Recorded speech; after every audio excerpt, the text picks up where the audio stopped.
आप लोग आए, ठीक है, आने के बाद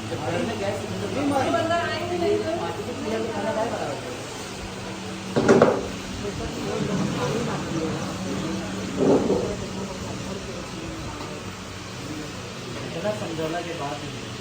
हाँ इतना समझौला के बाद बात समझ में आए चाहे अपने घर को अपना बर्बाद घर खराब करता ऐसा हालत में ऐसा खाना खाना बनाया ना बनाई तो भूखे रह ना घर में जौन कुछ भी हो रहा बना एक जिम्मेदार काजल दिया बाहर के लोग ना और इतना चलते ही हमारी नौकरी भी गई पर भाई कुछ गलत नहीं किया तू तो पढ़ा लिखल बड़ा भाई बड़ा मुझसे ऐसा बात सुबह नहीं के दे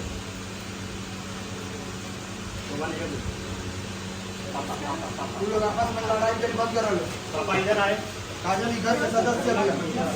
आप इधर आए। मुसीबत के टाइम में हम लोग का साथ ना दे तक आ गया